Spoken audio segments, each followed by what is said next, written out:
Okay, fine. Uh, so we have started with attitude change, and under this, we have also started with the topic, what are the factors which influence attitude change? The first one, there are certain characteristics of the existing attitude. See, I'm emphasizing the word existing, the attitudes which have already formed, right? Now, there are some characteristics of those existing attitudes which also influence the change of an attitude. Now, out of many characteristics, we have discussed already about the two, that is congruent and incongruent. To be very brief, as I have discussed already, so what is congruent? Congruent means that if you are having a positive attitude toward any topic, so after encountering, after experiencing, or after interacting with any other information or any other person, your positive attitude will be strengthened more, right? It will go into that direction only. So there is a congruency. When there is there is a same direction, right? Your positive attitude is strengthening more after interacting with that particular source of information. The example has given, suppose a person, a man is having a positive attitude towards the empowerment of women, right? He always favor that there should be empowerment of women. Women should be given more and more power, right? With the change in the society. He has read about some literature or about any article which is giving or which is favoring this uh, theme, empowerment of women. So his attitude becomes more positive now. His attitude has become more strengthened in the same direction. And what is that direction? Positivity. In the same manner, congruency may, if you are having a negative attitude, then after interacting with any other information, your negative attitude also strengthened. Still, it is going into the same direction. So congruency is there, whether it is going in positive direction, whether it is going in negative direction, but it is going into the same direction, right? So that is means congruent. When we talk about incongruent, opposite of congruent, you can make out the thing yourself. Incongruent means when you are having a positive attitude about certain topic, but when you experience some information or any other person, your positive attitude either become less positive or totally negative. So it is going into the other direction, right? The things are not in the same direction, the things are not in a line. Fine, earlier you were having a positive attitude, but after encountering, experiencing some other information, your positive attitude will become less positive now, or it can also turn into negative one. Fine. So these were the two features, the two characteristics of the existing attitude. Now let us discuss the other one. Attitude may change in the direction of the information that is presented, or in a direction opposite to that of the information presented. Now, attitude could be changed either in the direction of the information that is presented, or it could be changed in opposite also. Let us understand this with the very simple example. Posters describing the importance of brushing one's teeth would strengthen a positive attitude towards dental care. Now, you all have seen posters, right? You all used to see various kinds of advertisements on TV related to dental care. So whenever you see such kind of information, your habit of brushing your teeth becomes strengthened. You do it on a daily basis, you take care of your teeth, and you are very much aware of all these kind of dental care. But if people are shown frightening pictures of dental cavities, they may not believe the pictures and may become less positive about dental care. Now, a new thing is there, and we all have realized this thing also somewhere in our life, that whenever things become very frightening, whenever things have been exaggerated, right? So we either just ignore the things, or we do not give much, you can say much attention to it. we just somehow ignore the things whenever the things become very frightful or very exaggerated, right? So whenever there is a advertisement in which frightening pictures are there related to different kind of cavities, the dentist is also making you fearful by saying various kinds of things. So what you do, you will not pay much attention to it. You somehow, somewhere feel that ये मेरे को तो हो ही नहीं सकता, ऐसा दिमाग में हमारे आता है कई बार कि इतनी भयंकर चीज तो हमारे नहीं हो सकती है ना. This kind of attitude we have. You can also correlate this thing with the existing situation, as corona is spreading everywhere, right? And it is affecting everyone in every economic class or at every age group. Fine, it is same for all of us, but still somewhere what we feel कि नहीं ये हमें नहीं हो सकता है ना.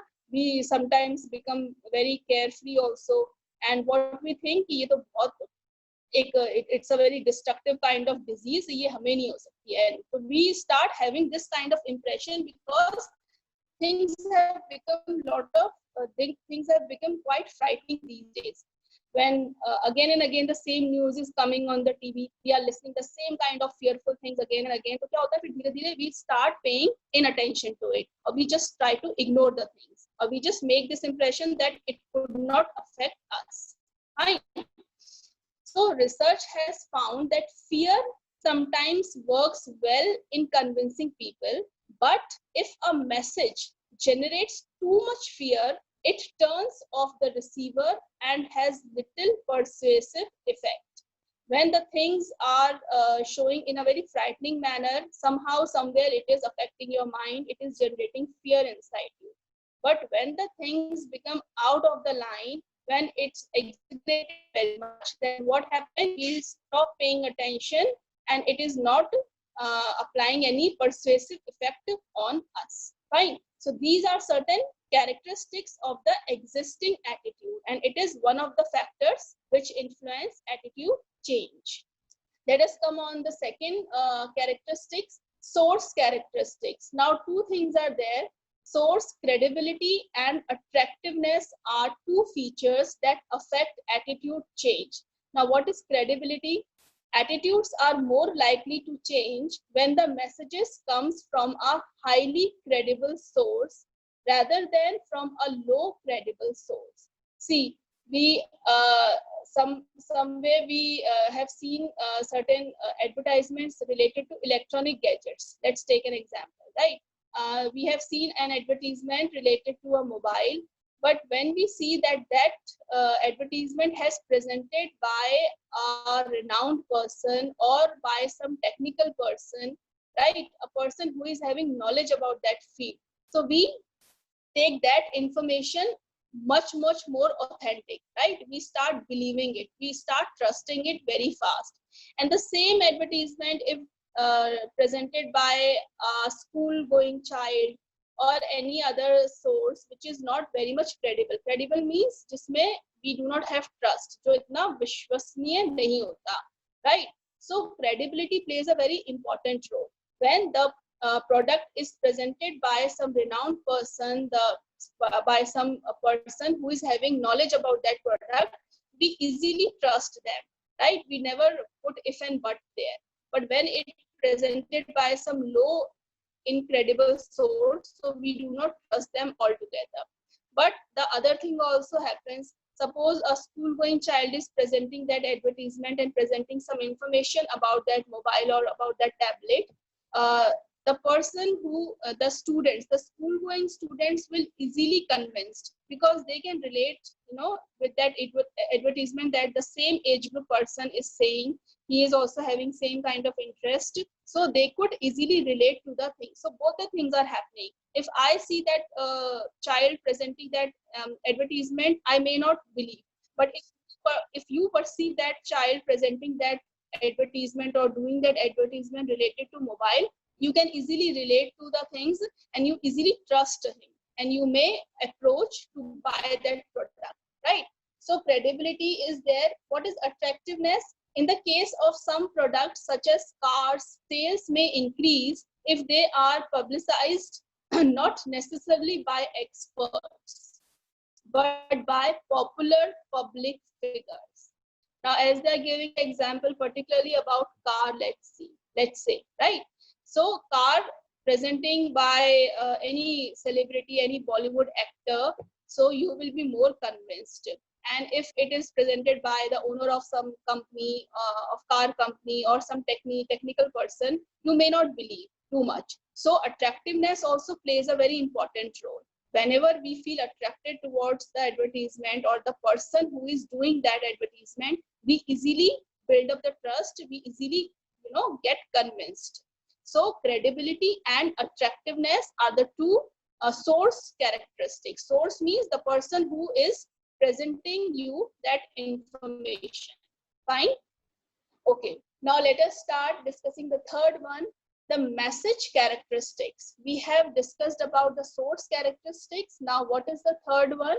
The message characteristics. Message means the information, the content which we are getting through any source.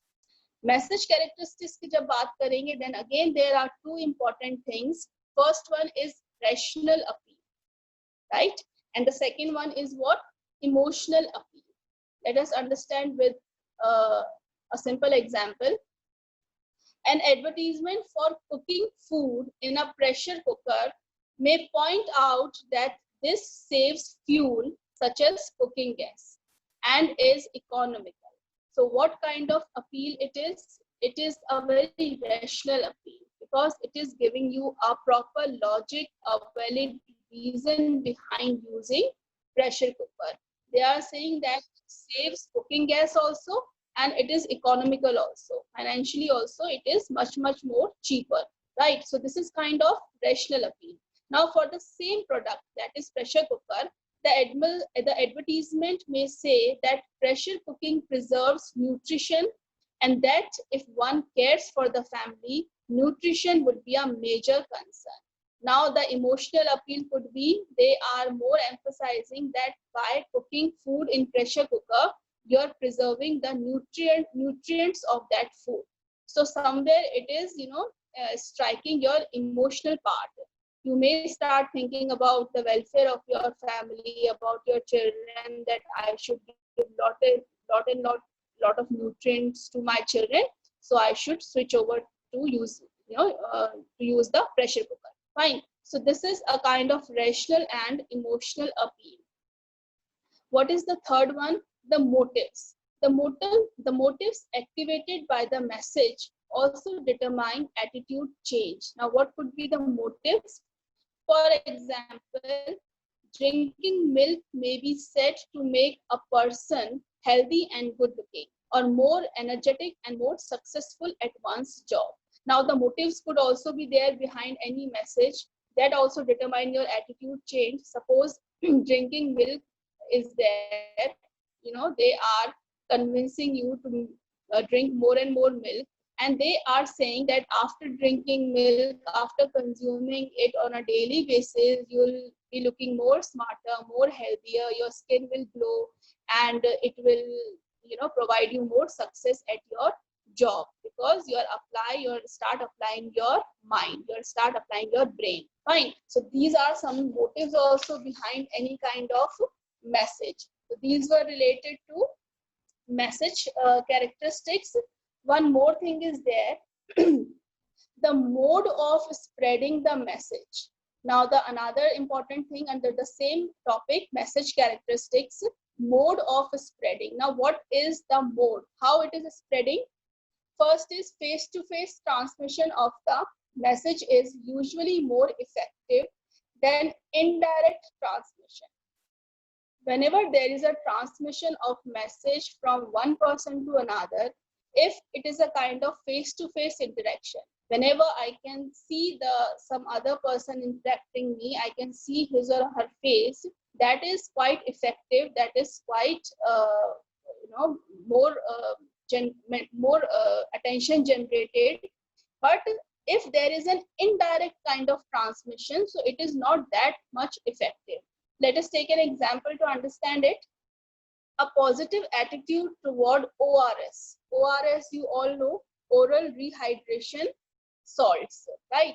So a positive attitude towards ORS for young children is more effectively created if community social workers and doctors spread the message by talking to people directly, right? If they want to make the rural people, suppose, aware about ORS, that it is very beneficial to give if a child, if a young child is suffering from vomit or loose motions. So ORS can play a very important role in saving his or her life. So if doctors and community workers are directly going into that rural area, into that village, and they are practically doing it, they are teaching those people how can we make this ORS, right? Or how can we open that sachet, how can we cut it, what should be the amount of water.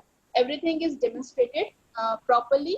So this is much more effective and easier to understand. Fine. And if this is just this advertisement is just transmitted to the villagers or to the rural people through radio, they just listen it and then they are convinced. So what do you think, which mode is more powerful when the workers and doctors are themselves visiting there? So face-to-face transmission, face-to-face interaction is very effective and impressive, and easier, it is easier to convince the people, right? Now the last one is target characteristics. Now target characteristics means the persons whose attitude has to be changed. Suppose I'm there, I see some advertisement, so I become the target. Fine. Now what are the target characteristics? क्या characteristics होती हैं जो attitude change को influence करती हैं या determine करती हैं? First of all, it is persuasibility. That means, you start believing something when some reason is there, when some reasoning is provided to you. So persuasibility is there, strong prejudices are there, self-esteem and intelligence. Now just remember all these 4 words and then we'll just explain it step by step. There are certain studies also, and there are certain things which are very general in society. What are those? People who have a more open and flexible personality change more easily. Now, those people who have a more flexible and open personality, they easily adapt to changes. They easily change their attitudes. They are not, confined or restricted or fixed to certain attitudes. So personality plays an important role. The persons who are flexible, who want to learn many new things, so they keep on changing their attitudes as circumstances allow. Advertisers benefit most from such people. People with strong prejudices are less prone to any attitude change than those who do not hold strong prejudices. Prejudices, we all understand in a layman language, these are certain irrational beliefs, you can say, and mainly these prejudices are negative in nature. Suppose, this is a very general example. Suppose I have a very negative attitude or I have certain prejudices regarding the allopathy treatment, right? So whenever I'm suffering from any kind of disease, I will never switch on to those medicines which are allopathy, which are in allopathy or which are antibiotic in nature. I always prefer the Ayurvedic इलाज, right? होता है ना कि आयुर्वेदिक जो इलाज होता है वो उसके कोई साइड इफेक्ट्स नहीं होते और it is much more cheaper. There are many things. So there are prejudices. मैंने देखा कि कई बार क्या होता है, कुछ डिजीजेस या ज्यादातर डिजीजेस को हम आयुर्वेदिक ट्रीटमेंट से भी ठीक कर सकते हैं, और एंटीबायोटिक्स का, एलोपैथी का, I have seen certain side effects. So I have formed these prejudices regarding the allopathy treatment that this is not good, this is not beneficial for us, and there are lots and lots of side effects afterwards. So there is a particular prejudice and which is very strong. So if someone convinces me by giving various kind of information, advertisement or any source, I will not change my attitude. So people with strong prejudices are less prone to any attitude change. Persons who have a low self-esteem. Low self-esteem, you all remember, we have discussed this word, right, in chapter number 2. जिनका जो low self esteem होता है and do not have sufficient confidence in themselves, changing their attitudes is much more easy than those who are high on self-esteem. Self-esteem means your self-worth, your value, right? So those persons who have, having a high self-esteem and who are having quite good confidence, their attitudes are quite difficult to change as compared to people who are having low self-esteem or low confidence. More intelligent people may change their attitudes less easily than those with lower intelligence. Why this is so? If an intelligent person is there, so it will be difficult to change his attitude. Why? Because he is having proper knowledge with proper logic, and that information is very rational. So nobody or any advertisement cannot change his perception or his attitude very easily, because he is having a very good knowledge about that topic. So he can give a certain reason also that why this advertisement is favoring certain thing, although this is not good for health, because he is having a proper knowledge about that product and he is very sure that this product is very harmful for your health, right? So more intelligent people may change their attitudes less easily as compared to less intelligent people. So there are certain examples you can give. There are certain words given in target characteristics. So strong prejudices, self-esteem, intelligence, persuasibility. So you can explain all these four terms by giving either example or just writing about them one line. So this is all about target characteristics. Ma'am, please stop the recording.